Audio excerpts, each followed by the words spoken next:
পা দিয়ে লিখছেন জীবনের গল্প। দুই হাত নেই তবু যেন পিছিয়ে নেই এ অদম্য কিশোরী। আমি ছোট থেকে আমার হাত নেই, আমি কখনো নিজেকে এরকম যে আমার হাত নেই আমি কখনো বুঝতে চাই নাই। হাত নেই তাতে কি, তবু থেমে নেই তার দৈনন্দিন কাজ। পা দিয়েই করছেন জামা ভাঁজ, খাচ্ছেন খাবারও। দুই হাত নেই তাই একমাত্র ভরসা পা। সংসার কিংবা সমাজের বোঝা না হয়ে দুই পা দিয়েই করছেন প্রতিদিনের কাজ। যে আমি নিজ পায়ে দাঁড়াতে চাই, প্রতিষ্ঠিত হতে চাই। আমি সমাজকে দেখিয়ে দিতে চাই যে আমাদের মতো বন্ধুকতা মানুষরা যে সমাজকে কিছু দিতে পারে। পড়াশোনা, খেলাধুলা, সাংস্কৃতিক কর্মকাণ্ড সবখানে সমান সরব তিনি। শুরুর দিন থেকেই নজর কেড়েছেন সবার, পরীক্ষার ফলেও রয়েছেন শীর্ষে। বলছি সাভারের কুরগাঁওয়ের সাহসী কন্যা আনিশা সরকারের কথা। মাত্র 3.5 বছর বয়সে এক মর্মান্তিক দুর্ঘটনায় বিদ্যুৎপৃষ্ট হয়ে হারান দুই হাত। সেই ছোট্ট মেয়ে যার জীবন থেমে যেত, সেই মেয়ে আনিশা হার মানেননি। পা দিয়েই চেষ্টা চালিয়েছেন শতবার। আমি চাই যে জীবনে অনেক বড় হই এবং আমি জানি প্রতিষ্ঠিত হয়ে নিজের পায়ে দাঁড়িয়ে আমার মাকে সাহায্য করতে পারি, আমার মাকে জানি সারা জীবন আমি দেখতে পারি। আজ আনিশা ফ্রিডম ইন্টারন্যাশনাল স্কুলের 8ম শ্রেণীর ছাত্রী।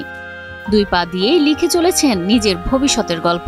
ইনশাল্লাহ ও বৃত্তি পরীক্ষা তো ভালো করবে, এসএসসি পরীক্ষাতেও ভালো করবে এবং ওর ভালো কোনো কিছু করার জন্য আমার প্রতিষ্ঠান প্লাস আমি সার্বিকভাবে কাজ করে যাব। তার পায়ের লেখা এতটাই পরিষ্কার ও সুন্দর যে সহপাঠী ও শিক্ষকরা অবাক হয়ে তাকিয়ে থাকেন। আমরা অবাকই হই যে আমাদের হাত থেকেও আমরা সুন্দরভাবে লিখতে পারি না, কিন্তু ওর হাত না থেকেও কিভাবে এত সুন্দর করে লিখে। স্কুলে কোনোদিনও মিস দেয় না, ডেকেরও মিস দেয় না, পড়াশোনা হয় সবচেয়ে ভালো বুঝে ক্লাসের ভিতরে।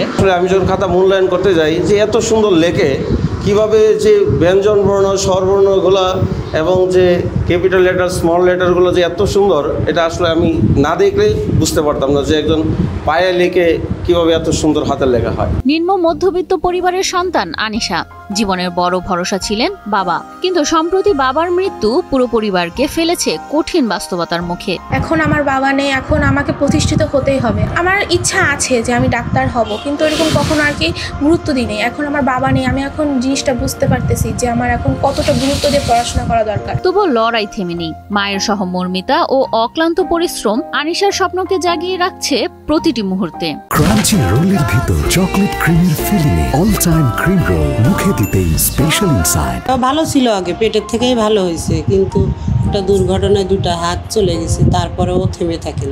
ও যত দূর যেতে চায়, পড়াশোনা করতে চায়, আমি সবসময় ওর সাথে থাকব। শুধু নিজের জন্য নয়, সমাজের জন্য কিছু করতে চান আনিশা। চিকিৎসক হয়ে গরিব অসহায়দের সেবা করা তার সবচেয়ে বড় স্বপ্ন।